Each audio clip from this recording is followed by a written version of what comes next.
പച്ചരിയും പശുവും പാലും ഇരിപ്പുണ്ടെങ്കിൽ വളരെ ഈസി ആയിട്ട് ചെയ്യാൻ പറ്റിയ നല്ലൊരു പായസത്തിൻ്റെ റെസിപ്പിയാണ് കേട്ടോ ഷെയർ ചെയ്യുന്നത്. അപ്പോൾ ഇതുപോലെ ഉണ്ടാക്കാത്തവർ ഒന്ന് ട്രൈ ചെയ്ത് നോക്കുക. അപ്പോൾ എങ്ങനെയാണ് ഈ സിമ്പിൾ പായസം ഉണ്ടാക്കുന്നത് നമുക്ക് നോക്കിയിട്ട് വരാം. അപ്പോൾ ഇതുണ്ടാക്കാനായിട്ട് ഞാനിവിടെ ശർക്കര എടുത്തിട്ടുണ്ട്. ഏകദേശം ഒരു 300 ഗ്രാം ശർക്കര ഉണ്ട്. ഒരു അച്ചിൻ്റെ വലിപ്പം പറയുകയാണെങ്കിൽ ഒരു 4 അച്ചൊക്കെ എന്തായാലും എടുത്തിട്ടുണ്ട്. അപ്പോൾ ഞാനിതിൽ 3.5 കേട്ടോ കാണിച്ചിട്ടില്ല, 4 ഞാൻ എടുക്കുന്നുണ്ട്. അപ്പോൾ അതിനകത്തോട്ട് നമുക്ക് ഏകദേശം ഒരു 3/4 കപ്പ് വെള്ളം ഒഴിച്ചിട്ട് ഇതിന് നന്നായിട്ടൊന്ന് ഉരുക്കിയെടുക്കുക, കട്ടയൊന്നും ഇല്ലാതെ. അപ്പോൾ നന്നായിട്ട് ഉരുകി വന്നിട്ടുണ്ട്, കട്ടയൊന്നും ഇല്ലാതെ തന്നെ. ഇനി അതവിടെ മാറ്റി വയ്ക്കാം. ഇനി നമുക്കൊരു കുക്കർ എടുത്തിട്ട് അതിനകത്തോട്ട് 1 കപ്പ് പച്ചരി, 250 ml കപ്പിൽ 1 കപ്പ് പച്ചരിയാണ് ഞാൻ ചേർത്ത് കൊടുക്കുന്നത്. നന്നായിട്ട് കഴുകിയിട്ടാണ് കേട്ടോ ചേർത്ത് കൊടുക്കാൻ. റേഷൻ പച്ചരി, സാധാ പച്ചരി തന്നെയാണ് എടുത്തിട്ടുള്ളത്. ഇതിന് പകരം ബസ്മതി അരി, ഗീ റൈസിന് എടുക്കുന്ന ജീരകശാല അതൊക്കെ എടുക്കാം കേട്ടോ. അപ്പോൾ ഞാൻ ഇതിലേക്ക് 3 കപ്പ് വെള്ളം ഒഴിച്ച് കൊടുക്കുന്നുണ്ട്. അപ്പോൾ 3 കപ്പ് വെള്ളം ഒഴിച്ചിട്ട് നമുക്ക് ഇതൊരു 4 വിസിലിന് നന്നായിട്ടൊന്ന് വേവിച്ചെടുക്കാം. ഒരു മീഡിയം ഫ്ലെയിമിൽ 4 വിസിലൊക്കെ മതിയാവും, അത്യാവശ്യം നന്നായിട്ട് വെന്ത് കിട്ടാനായിട്ട്. അപ്പോൾ നമ്മുടേത് ഇതേ അത്യാവശ്യം വിസിലൊക്കെ വന്ന് നന്നായിട്ട് വെന്തിട്ടുണ്ട്. ഫ്ലെയിമൊക്കെ ഓഫ് ചെയ്ത് പ്രഷറൊക്കെ പോയതിന് ശേഷം നമുക്കിതൊന്ന് തുറന്ന് നോക്കാം. അപ്പോൾ നന്നായിട്ട് വെന്തിട്ടുണ്ട് കേട്ടോ. ഏകദേശം നമുക്ക് നോക്കുമ്പോൾ ഒരു ചോറ് പോലെ തന്നെ ഉണ്ടാവുക. ചെറുതായിട്ട് നമുക്കിതൊന്ന് ഉടച്ചെടുക്കണം. അപ്പോൾ ഇതിലേക്ക് ഞാനിനി നേരത്തെ ഉരുക്കി വെച്ചിട്ടുള്ള ശർക്കര ഉണ്ടല്ലോ അത് ചേർത്ത് കൊടുക്കാം. നിങ്ങൾ ശർക്കര എടുക്കുമ്പോൾ നല്ല കറുത്ത ശർക്കര എടുക്കുകയാണെങ്കിൽ പായസത്തിന് നല്ല കറുത്ത കളർ ഉണ്ടാവും കേട്ടോ.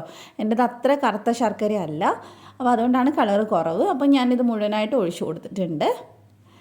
അപ്പോൾ ഇനി നമുക്കിത് നന്നായിട്ടൊന്ന് മിക്സ് ചെയ്തെടുക്കാം. എന്നിട്ട് ചെറുതായിട്ടൊന്ന് ഉടച്ചെടുക്കുക. ഒരുപാട് ഉടക്കണ്ട. ആ വേവുന്ന സമയത്ത് എല്ലാം കൂടെ മിക്സായി വരുന്ന സമയത്ത് ചെറുതായിട്ടൊന്ന് ഉടഞ്ഞു വരും. പിന്നെ ഇതിങ്ങനെ ഇടയ്ക്കിടയ്ക്ക് ഇങ്ങനെ ചോറ് പോലെ ഇരിക്കുകയാണെങ്കിൽ കുറച്ചുകൂടി ടേസ്റ്റ് ഉണ്ടാവുക കഴിക്കാൻ. അപ്പോൾ ചെറുതായിട്ട് ഞാൻ ഉടച്ചെടുത്തിട്ടുണ്ട്.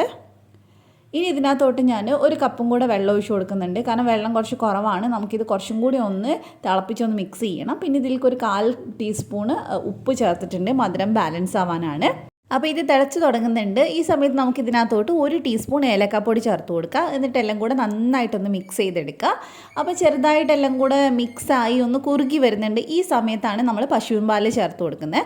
അപ്പോൾ 1 കപ്പ് പശുവിൻ പാൽ കണക്കായിരിക്കും ഇതിന് ചേർക്കുമ്പോൾ. ഇപ്പോൾ നിങ്ങൾക്ക് പശുവിൻ പാലിന് പകരം തേങ്ങാപ്പാൽ ചേർക്കാൻ ഇഷ്ടമാണെങ്കിൽ അത് ചേർത്താലും കുഴപ്പമില്ല. ഇതാണെങ്കിലും അടിപൊളി ടേസ്റ്റാണ്.